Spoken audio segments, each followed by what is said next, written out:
नमस्कार दोस्तों, कैसे हो आप? क्या हाल चाल है? आज मैंने सोचा है कि आपके लिए एक वीडियो बनाऊं, आपसे वार्तालाप हो जाए। क्या है कि रतन भाई से मेरी बात हुई थी, तो उन्होंने बोला था यार काफ़ी लोग आपको याद करते हैं, तो इसलिए मैंने सोचा है कि वीडियो वगैरह डाल के आपसे वार्तालाप चालू रखूं, क्योंकि मेरी ज़िंदगी में भी बहुत सारे परिवर्तन आए हैं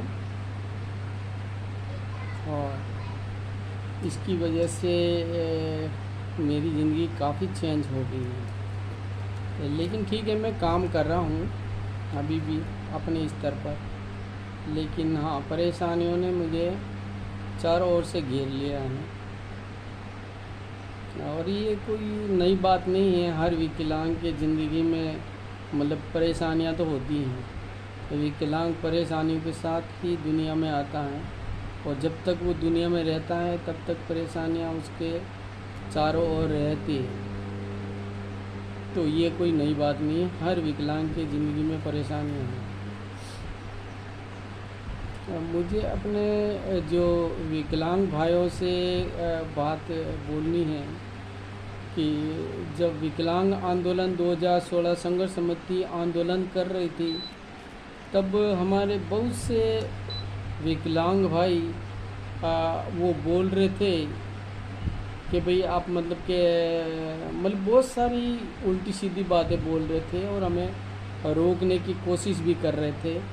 तो उसके बाद में विकलांग आंदोलन 2016 समिति मंच से सारी एक्टिविटी बंद हो गई और विकलांग या आपको मालूम है इससे मदद कहाँ से मिलती है? कहीं से मदद मिलती नहीं है, बड़ी मुश्किल से कोई सी जगह से मदद मिलती है। तो अपने स्तर पर काम करना होता है, विकलांग अपने स्तर पर करता है। तो विकलांग की अपनी एक ज़िंदगी भी होती है और अपनी जीवन यापन के लिए उसे कुछ करना भी होता है। तो सारे जो विकलांग आंदोलन 2016 के मंच के जो वॉरियर थे वो अपने अपने काम में भी लग गए, ठीक है। और जो एक्टिविटी हो रही थी बहुत ही प्रभावशाली ढंग से वो एक्टिविटी बंद हो गई। तो अब विकलांग बंधुओं को ये जानना है कि हमारी एक्टिविटी बंद होने के बाद में अब क्या कर रहे हैं। जो लोग हमें बोल रहे थे, हमारे राह में रोड़े अटका रहे थे और जो हमें बुरा बोल रहे थे, हमारे खिलाफ दुष्प्रचार कर रहे थे, वो लोग कहाँ हैं? अब वो लोग क्या कर रहे हैं? क्या विकलांग समाज के लिए वो कुछ कर रहे हैं या फॉर्मलिटी या हमसे बेहतर कर रहे हैं? क्या जो हम कर रहे थे क्या उससे बेहतर वो कर रहे थे? वो पहले भी नहीं कर रहे थे और वो अब कर रहे हैं क्या? वो अभी भी वो नहीं कर रहे थे। तो भाई जब आप भी हमने काम अपना रोक दिया तो आप भी कुछ नहीं कर रहे हो। तो बिना रोए तो माँ भी बच्चे को दूध नहीं पिलाती है। तो सरकार के आगे अगर आप विकलांग समाज की मांग अगर प्रभावशाली ढंग से नहीं रखोगे तो फिर सरकार क्यों सुनेगी आपकी? और आपकी नहीं सुनेगी तो फिर फ़ायदा कहाँ होगा? अगर हम मांग ही नहीं करेंगे प्रभावशाली ढंग से मांग, तो बहुत सारे लोग घर पे बैठे बैठे लेटर वगैरह लिखते हैं, उसको भी प्रभावशाली ढंग से दिखाते हैं, लेकिन वो प्रभावशाली ढंग नहीं है। ढंग वो होता है जहाँ सारे कोने कोने से आके एक संगठित शक्ति दिखाए, संगठित शक्ति का प्रदर्शन करे। जैसे 2016 आंदोलन में सारे विकलांग बंधुओं ने जो एकजुटता दिखाई थी, वो एक राज्य की राजधानी में एक छोटा सा आंदोलन था, लेकिन उसे छोटा कहना उचित बिल्कुल नहीं होगा, क्योंकि नेशनल स्तर के लोग आए थे। नेशनल स्तर के लोग हमसे आज भी फ़ोन आते हैं, आज भी मदद मांगते हैं कि आप हमारे लिए कुछ कीजिए, और मैं करता हूँ बात। मैं योगी आदित्यनाथ जी के ऑफिस में वहाँ पे फ़ोन लगाता हूँ, उनके सेक्रेटरी से बात करता हूँ। और मैंने उत्तराखंड और झारखंड, पता नहीं कहाँ कहाँ मतलब किन किन जगहों से मतलब मैंने बात की है। और आपको मालूम है मेरी विकलांगता बहुत ज़्यादा है, तो मैं अपने फ़ोन द्वारा ही मतलब आपसे संपर्क कर सकता हूँ या किसी से संपर्क कर सकता हूँ। तो मैंने अपनी विकलांगता के साथ जितनी मेरी क्षमता थी उसके हिसाब से मैंने उस समय भी काम किया और मैं अभी भी कर रहा हूँ। हालांकि मेरी कंडीशन बहुत ख़राब है, मुझे मतलब देखो 3-4 बार मतलब मौत के बिल्कुल करीब जाके आ गया हूँ। और बहुत बार डॉक्टरों ने बोल दिया कि ये अब कुछ दिनों का मेहमान है, आप घर ले जाइए। और जब मेरा तीसरा ऑपरेशन हुआ उस समय तो पूरा ही डॉक्टर ने बोल दिया कि ये मतलब ऑपरेशन टेबल पर भी ख़त्म हो जाएगा, आप अपने सारे घर वालों को बुला लो। तो वो मेरे सारे मतलब के परिवार वाले इकट्ठे भी हो गए थे। लेकिन इत्तेफाक की बात है कि मेरी किस्मत ने मुझे कुछ और दिन और दिखाने थे इस दुनिया में, इसलिए मैं अभी भी दवाइयों से चल रहा हूँ और मैं मतलब ठीक हूँ। और मेरी मम्मी जी चली गई इस दुनिया छोड़ के, तो उससे मेरी प्रॉब्लम बहुत ज़्यादा बढ़ गई है। आपको मालूम है मैं ये नाश्ता बना रहा हूँ, ये दलिया, ये बिल्कुल सादा है। तो ये मेरी पथरी की प्रॉब्लम होने के बाद में मेरी किडनियों पे बहुत इन्फेक्शन का बहुत ख़तरा आता रहता है। तो मैं मतलब ऐसे ही हल्का फुल्की चीज़ खाता हूँ जिससे मतलब थोड़ी ताकत भी आए और मेरे को नुकसान नहीं हो। तो ऐसी चीज़ें मैं खुद भी बनाता हूँ। रेस्टोरेंट वगैरह से खाना मंगाना मैंने बंद कर दिया है। हालांकि मेरे परिवार वाले, मेरी सिस्टर वगैरह यहीं आसपास ही रहती हैं, जब परेशानी होती है तो वो आ जाती हैं, ठीक है।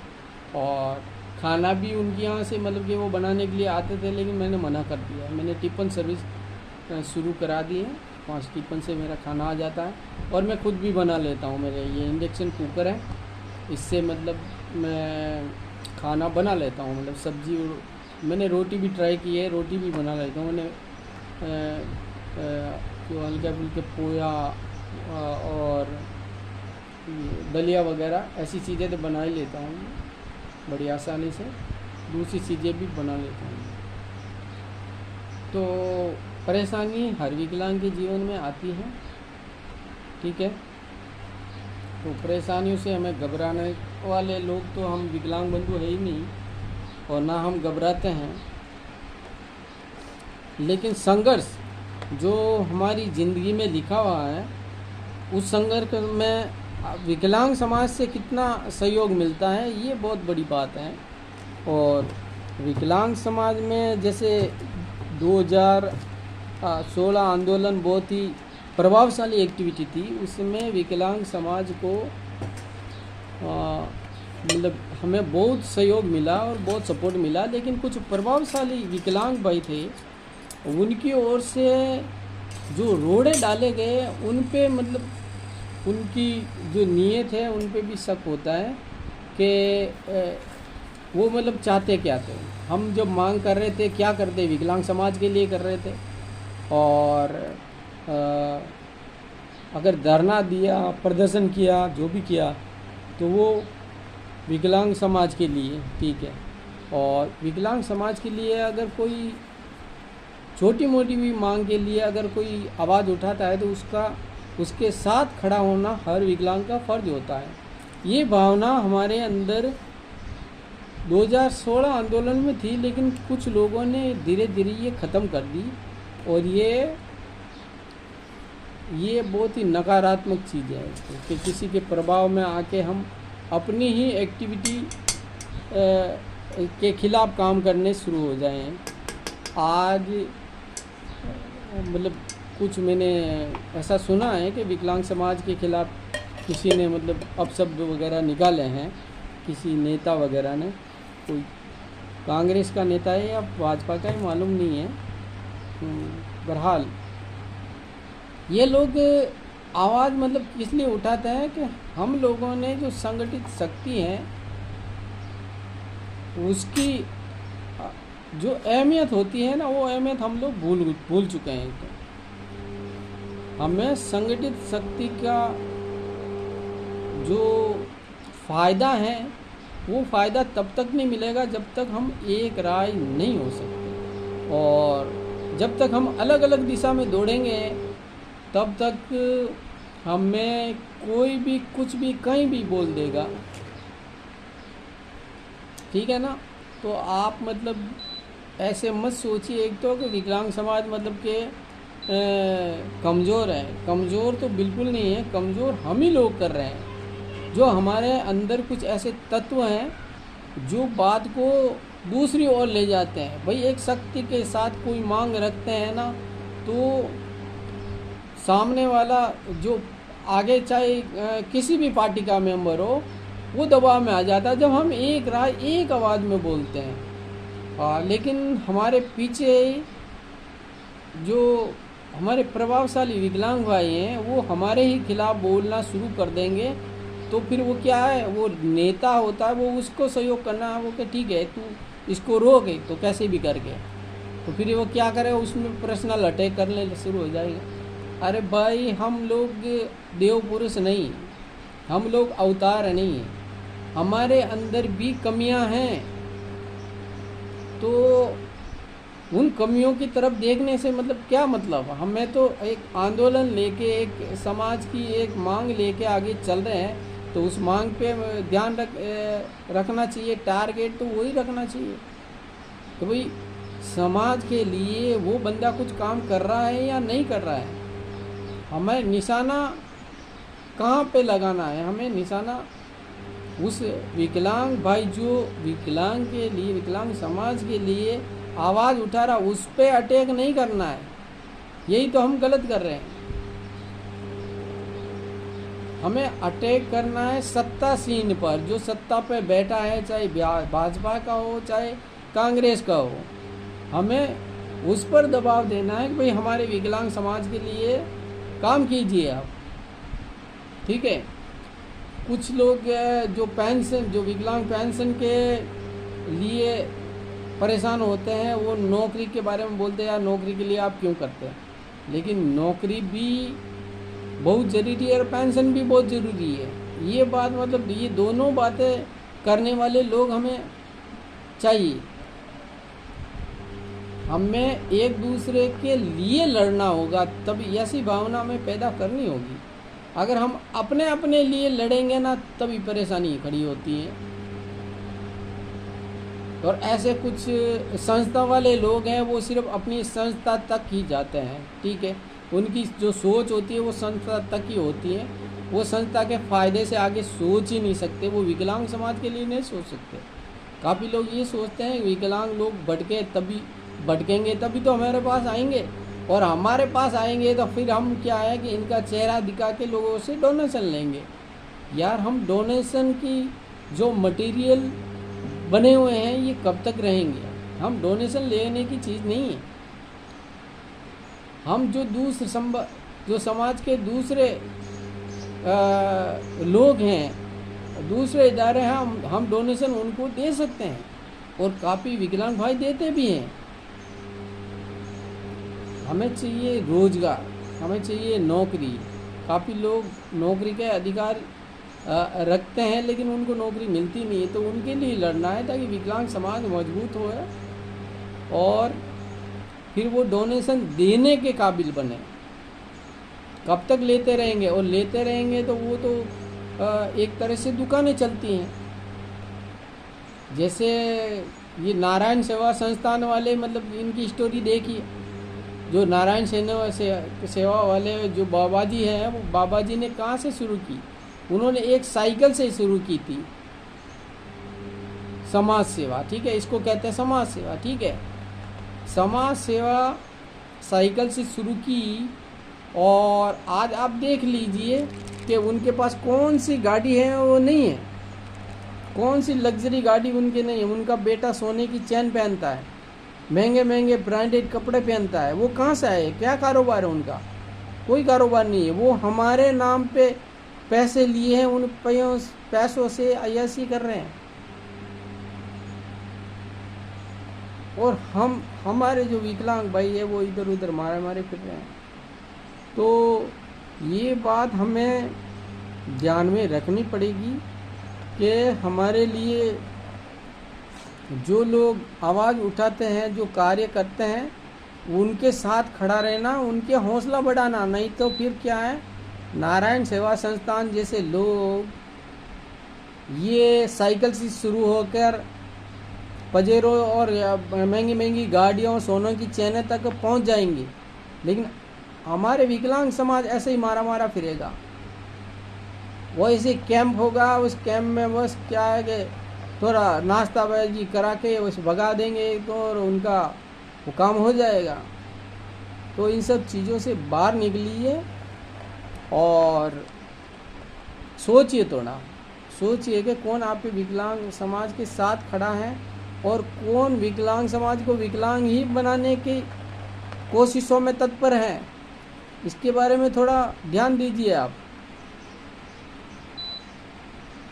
ऐसे मतलब नासमझी अच्छी नहीं है समाज के लिए। आपको समझदार होना होगा। आप समझदार नहीं होंगे ना तो फिर ना कोई रतनलाल बेरवा कुछ कर सकते हैं, ना अशोक देवड़ा कुछ कर सकते हैं, ना ही और भाई जो कर रहे हैं विकलांग समाज के लिए, अब वो भी कुछ नहीं कर सकते। तो ठीक है, मेरा नाश्ता भी बन गया है, मैं इसको बंद कर देता हूँ। आपसे यही बात करनी थी। मैंने पिछली वीडियो है वो डिलीट कर दी और ये नई वीडियो मैं डाल रहा हूँ। इसके ज़रिए मैं आपको अपना हालचाल बताता रहूँगा।